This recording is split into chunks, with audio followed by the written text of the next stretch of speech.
Thank you all for joining our discussion on this week's Stay at Home Symposium premiere. I'm so delighted to have Nick Main, John Lee, Darril Ann Tighe, and Dale Carter all zoomed in with us right now to speak about this week's premiere, which is called Bellower on the Branch, right, Nick? That's the Yeah. title of the piece.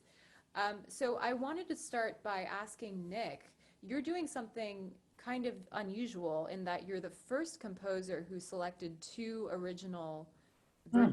visual art submissions to work with. So can you talk a bit about why you were inspired to select these two pieces of art? Yeah, I have a fascination with like the intersection of multiple things. Um, and these two pieces resonated with me because in my mind they're um almost opposite in a way. Um, in that the photograph, Dale's photograph, uh I believe I saw in one of the other conversations that it's from a beach maybe, but when I looked at it, the thing that screamed to me was like the desert at night. So a place that's very warm, but at night it's kind of lonely and maybe more cold internally. Um, Whereas with Darryl's, am I saying that right? Yes. Uh, Darryl's painting, um, it almost looks like ice or something very cold, but there's a certain brightness to the color Hmm. that makes a kind of warm internal feeling for me. So I liked the kind of relationship there and tried to set it into the piece. So tell me a little bit about how you set that into the piece. Yeah, so I composed it in kind of two halves um, that are very related, but to me there's a subtle difference, which is exactly what I was just saying about temperature. The first half is kind of cold with more harmonic warmth, whereas the second half is harmonically more cold to me in that it like the rate of the harmony um gets slowed down, but the timbre feels warmer in the second half. So the first half is more based on Darril Tighe's piece, and the second half is more based on Dale Carter's piece. Yes. I see. Mm. Okay. Very interesting. And tell us a little bit about your collaboration with John and how you guys have been kind of, I hear from you that you've been kind of FaceTiming every so often as John has picked up this piece. So what has that been like for you guys? Yeah. Do you want to touch on it, John, or should I just speak? Yeah, sure. Um, I guess whenever I worked with composers in the past, everything has been face to face. And this was I mean, this whole situation is a little bit alien to all of us, I guess. And not having that personal connection at first was weird. But I mean, there is always a way to make it work. And having the time alone to sort of imagine things through, figure out each other's intentions was, I think, a helpful time. And it's something that I definitely will do going forward, even in person. Yeah. Uh, And how was it for you to learn this piece as a performer, knowing being able to see the visual art that inspired the piece? It was really helpful. Actually, I agree a lot with what Nick said about the pieces. I guess what also really stuck out to me was how in Darryl's piece, everything is very placed sort of horizontally, and there's a sense of movement. But having these individual gestures in the brushes and the brush strokes stood out to me. And there's a sort of stillness that comes with it. And in contrast to Dale's piece, where everything seems still, but then when you look at it for a long time, there's a sense of movement. And I think Nick captured that very well in his piece, and it was really helpful to see that. In all of the conversations I've been having just throughout this whole process, we've been talking a lot about these unavoidable intersections between visual art and sound. And I heard from a lot of painters and photographers that they listen to music while they paint or while they photograph. And I wish that it was the same for us. Instead of staring at the music when you're learning a new piece, you could be staring at like a painting or something just so colorful to make those things more more accessible to you when you're performing. But I think it's really nice to hear from you that that was kind of what happened, just being able to access these two pieces of visual art. And I wanted to segue to, so starting with Darril, tell us a little bit about your piece, autobiographical series, My 16th Year. And Okay. yeah. I set out to make an autobiographical series, an abstract series, and I put myself into a situation of portraying every year of my life with journals, letters, memories, meditation. And before I would start on a piece, I would sit and meditate and think about that particular year. And then I would just start to paint and I would let it flow. And my 16th year was a very transitional piece, a transitional year for me. Many things changed and many things happened. And my feeling about this piece is that it's otherworldly. It looks to me as though it's the universe intact. And I have I'm getting a lot of experiences from being outside of myself, being outside of just humans and all of it together, humans, nature, everything. And it just flowed. It just came. I didn't even think about anything except when I started to meditate and paint. After that, I just let it go. And when was this painting made? About 5 years ago. And I went to an art colony called Ragdale, which is outside of Chicago. And I was given a pretty large studio and I set out to do these paintings. And I got up to year 32 and then I stopped. So I have 32 of these paintings. And coincidentally, just really good news, I just sold this one. Oh, fantastic. Just now. I'm very happy about that. And so also you mentioned in the quote that you sent me that this is a triptych. So you layered 3 pieces of Yes. paper. Yes. So tell us a little bit about like the meaning behind that, or what informed that decision.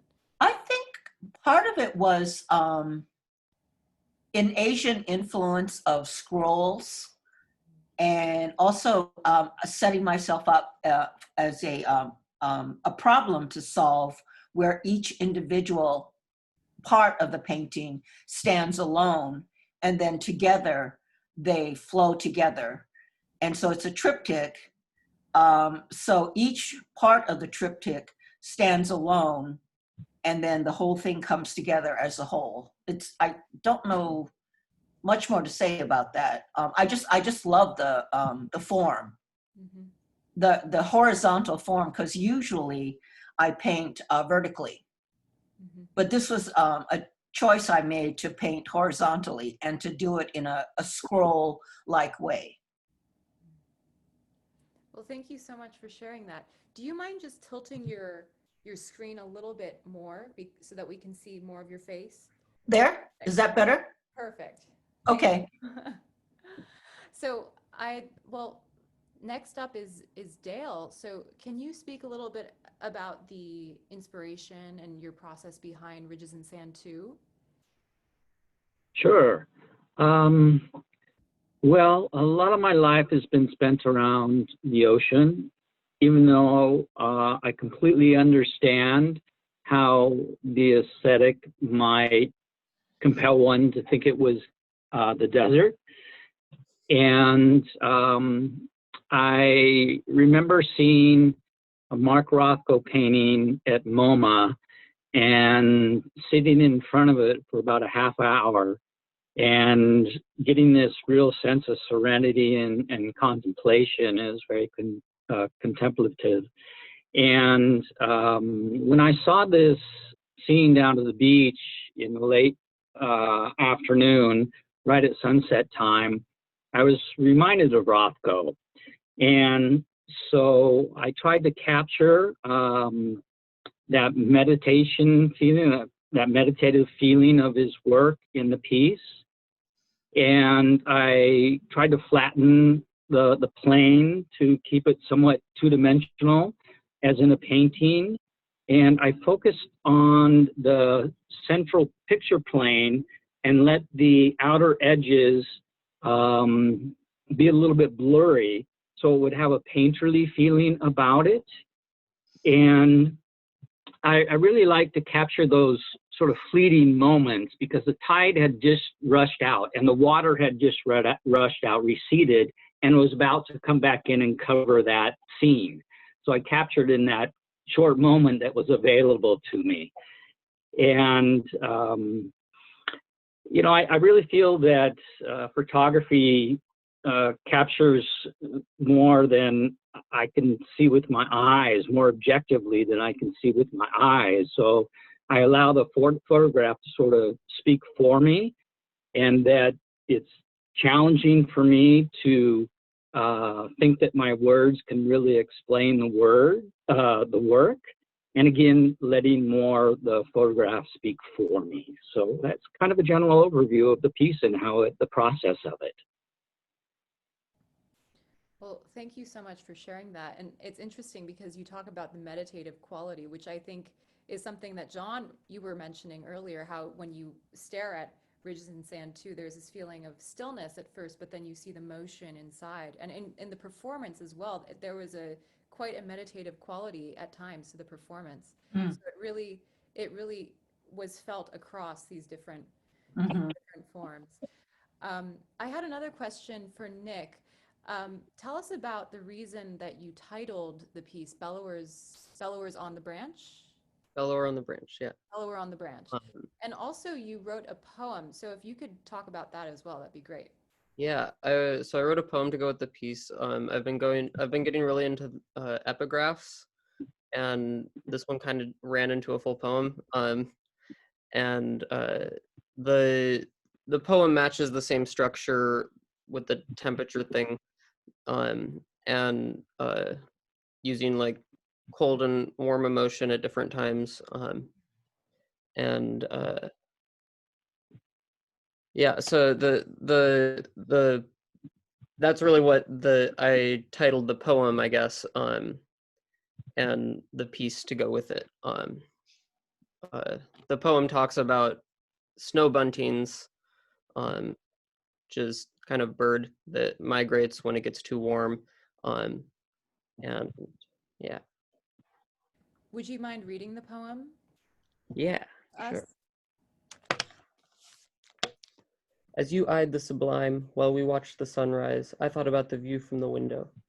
A tree outside is really unremarkable, except that I can almost reach it if I stick my hand out through the frigid air.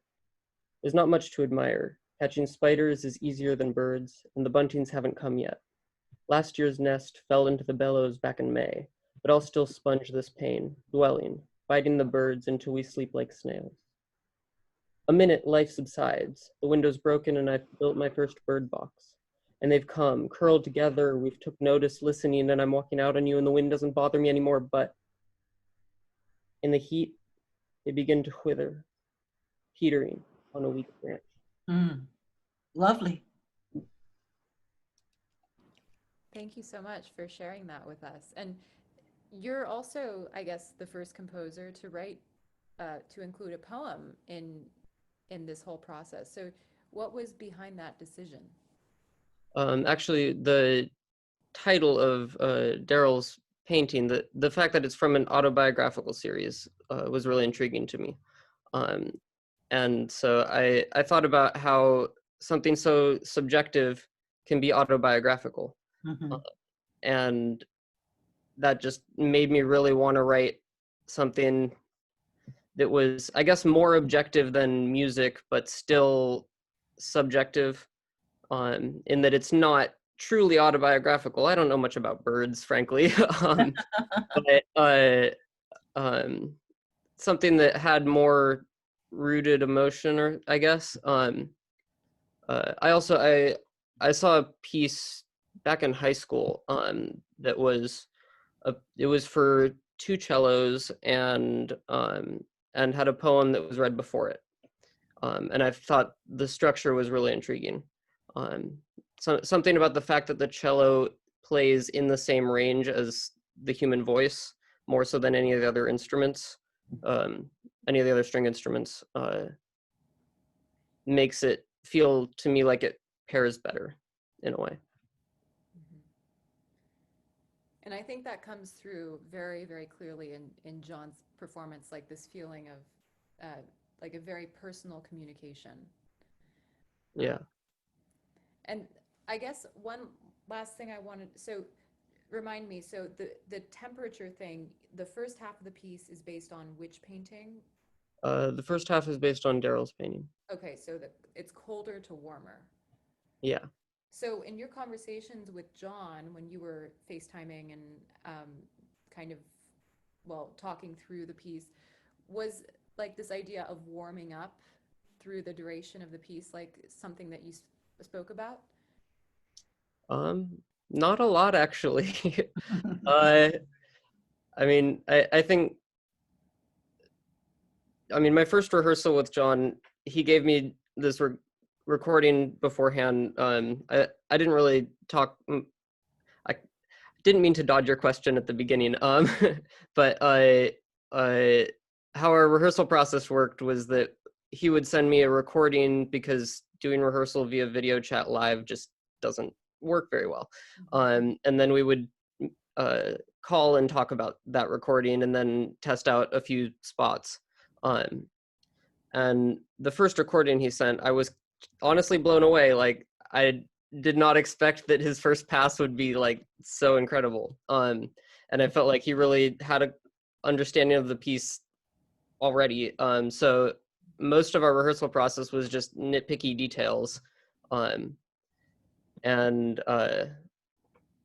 so I think because of that, I think because he already had such a good understanding of what I was going for from the get-go, we didn't really have to talk about color all that much. Although there were spots where we talked about like vibrato and warming up certain tones, cooling down others. And